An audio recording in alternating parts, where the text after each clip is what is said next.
आज हम मेरठ में लोहिया नगर स्थित जो सिटी ट्रांसपोर्ट बस अड्डा है वहां पर हम मौजूद हैं। आज हम आपको जानकारी देने जा रहे हैं जो महानगरीय सेवा की जो सिटी ट्रांसपोर्ट बस सेवा है वो केवल अब महानगर सीमा में ही चलेगी, यानी कि जो नगर निगम की सीमा है उन्हीं मार्गों पर केवल इन सिटी बसों को चलाया जाएगा। सरकार ने जो 2022 में 51 बसें सिटी ट्रांसपोर्ट बस सेवा के लिए दी थी, वो सभी बसों को मेरठ जिले के विभिन्न मार्गों पर चलाया जा रहा था। इनमें से लगभग 25 से 26 गाड़ियां जो शहर के अंदर चलती थी, लेकिन इसके अलावा जो हमारा देहात का क्षेत्र है जैसे हसनापुर है, सरदना है, मवाना है, शाहजहांपुर है, किठौर है, यहां पर भी इन बसों को चलाया जा रहा था। लेकिन अभी दिसंबर माह में ही शासन का आदेश आया कि ये सभी गाड़ियां नगर निगम सीमा में ही चलेंगी। इसके लिए पूरी तैयारियां कर ली गई हैं। यहाँ पर हमारे साथी ARM सक्सेना जी हैं, दुष्यंत जी हैं, इन सब लोगों से भी हम लोग बात करेंगे कि क्या क्या तैयारियां हैं। यहाँ से एक नई तैयारी और इस बार जो जानकारी मिली है हमें, जो इन्होंने इसको स्मार्ट सेवा के रूप में शुरू करने का एक तैयारी की है। इन्होंने एक जो है ई बस सेवा का भी एक ऐप बनाया है। दोस्तों, इस ई बस सेवा का जो ऐप है यह आपको घर बैठे ही ये जानकारी देगा कि ये बस अब स्टैंड पर आने वाली है, तो किस समय आने वाली है और किस समय यहाँ से छूटने वाली है। उदाहरण के लिए अगर कोई व्यक्ति माधवपुर में रहता है और वह अमर उजाला के सामने से बस पकड़ना चाहता है, तो वो घर बैठकर ये देख सकता है कि अमर उजाला के सामने यह ट्रांसपोर्ट बस सेवा किस समय पहुंचने वाली है। इसका पूरा रूट प्लान तैयार हो चुका है। हम सक्सेना जी से बात करेंगे कि वो बताएंगे कि यहाँ पर क्या क्या तैयारी आप लोगों ने की है और कब से ये महानगर की जो जनता है उसको आप लोग जो बाकी 25 बसें हैं, हालांकि आपने नवंबर में जो है 25 गाड़ियां चला दी थी, लेकिन अब जो कौन कौन से रूट प्लान है, कब की तैयारी है और क्या क्या आप लोग करने जा रहे हैं, इसके बारे में सक्सेना जी बताइए। आराम साहब जी, जैसा कि निर्देशालय से हमारे शासन आदेश अनुसार सभी बसों को नगरीय सीमा में करने के आदेश आए हैं, तो हमने 1 नवंबर 2025 से 25 बसें अपनी नगरीय सीमा के अंदर कर ली थी। जो नगरीय सीमा के बाहर जो चल रही थी 25 बसें, अभी हम उसको 1 सप्ताह के अंदर उसे भी अंदर करने जा रहे हैं। और हमारा जो बेसिक मतलब प्लान है कि हम सभी मेट्रो स्टेशन को कवर कर सकें। जितने भी नगरीय सीमा की, जैसे मान लीजिए आपके बेगम पुल हो गया, अब ये वैशाली मेट्रो स्टेशन हो गया, शॉपरिक्स हो गया, भूरबुराल मेट्रो स्टेशन हो गया, सभी को कवर कर सकें, जिससे कि जो बाहर के लोग जाने वाले हैं, दिल्ली, नोएडा, मेरठ से लोग सफ़र करते हैं, उनको सुविधा हो सके।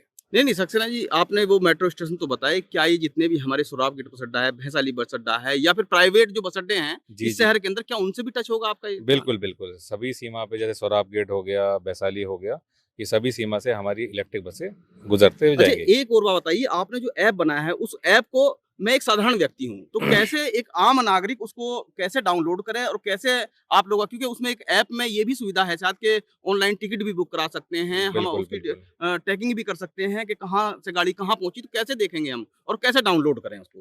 पहले हम लोग लाइव ट्रैकिंग बसों की डिपो स्तर से हो रही थी, जो हम विभाग द्वारा करी जा रही थी। लाइव मॉनिटरिंग कैमरा भी हम लोग यहीं से एक्सेस कर रहे थे, बट अभी पैसेंजरों के लिए सुविधा एक प्राप्त हुई है कि वो ऐप स्टोर पे जाके ई सिटी बस के लिए डाउनलोड करें, और उस पे जाके अगर आपको, जैसे एक पॉइंट है हमारा हापुड़ अड्डा और बेगमपुल, अगर कोई जाना चाहता है तो हापुड़ अड्डे पे बस कितनी देर में आ जाएगी, तो उसमें फ्रीक्वेंसी, कितना टाइम पीरियड है, कितनी देर में आएगी, खड़े होने की मतलब कितनी देर में आ सकती है, वो सब जानकारी है आपके ई सिटी बस ऐप में आ अच्छा, गई। एक चीज और मैं जानकारी चाहूंगा, जैसे बहुत सारी जो ऑनलाइन सुविधाएं जो ऐप के माध्यम से बहुत सारे विभागों में शुरू होती हैं, उसमें कुछ ना कुछ व्यक्ति को डिस्काउंट भी मिलता है, क्या कुछ ऐसी व्यवस्था होगी क्या इसमें?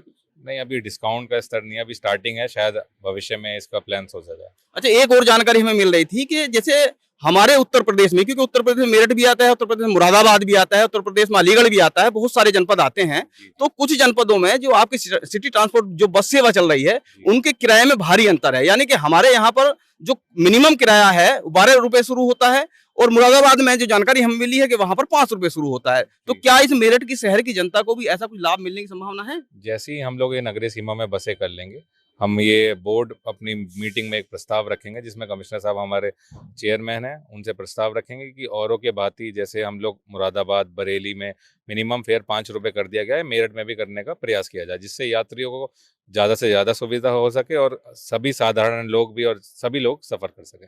अच्छा, इस शहर की जनता को कब देने जा रहे हैं अब लोग? आप जो आपने 25 जो चला रखी है वो हम लोगों ने जो है अभी पीछे जानकारी हमें हुई 25 आपने चला दी जी हैं जी और उसका बड़ा जनता को लाभ भी मिल रहा है। जी लेकिन जो बाकी जो आपकी, क्योंकि 51 गाड़ियाँ हैं तो 25 तो लगभग बची एक स्पेयर में रहती है आपके यहाँ, जी जी तो जी। वो कब तक चला देंगे?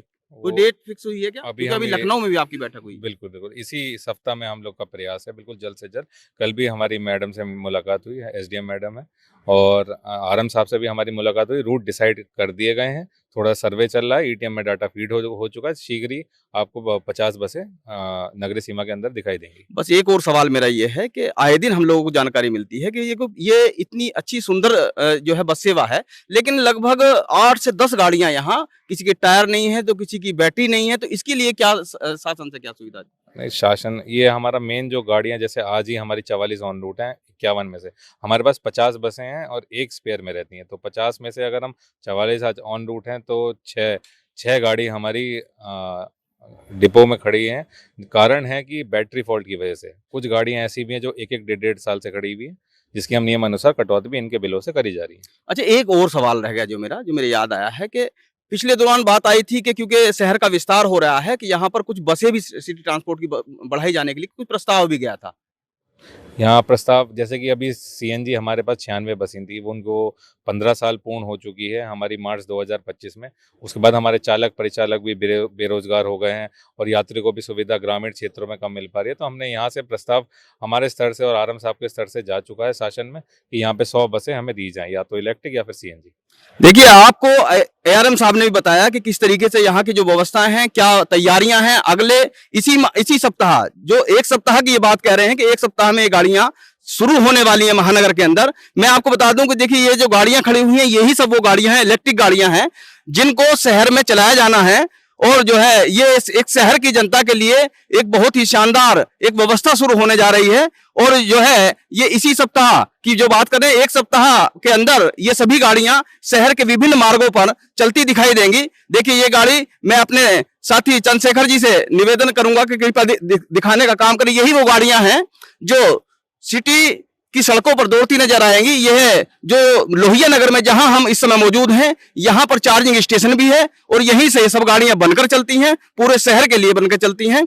तो मैं आप लोगों को एक बार फिर बताना चाहूंगा कि ये अगला ही यही जो सप्ताह आने वाला है, इसी सप्ताह में इस शहर की समस्त जनता को ये सब गाड़ियां आपको शहर की सड़कों पर देखने को मिलेंगी। क्योंकि इस शहर के अंदर जो है रैपिड भी आ चुकी है और उससे भी जितने भी वहां के जो स्टेशन हैं, उन सब स्टेशनों से भी इनको कवर किया जाएगा।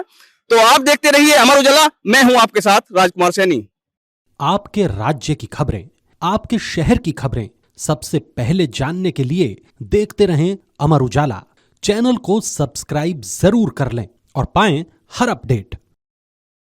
आपके राज्य की खबरें, आपके शहर की खबरें सबसे पहले जानने के लिए देखते रहें अमर उजाला। चैनल को सब्सक्राइब जरूर कर लें और पाएं हर अपडेट।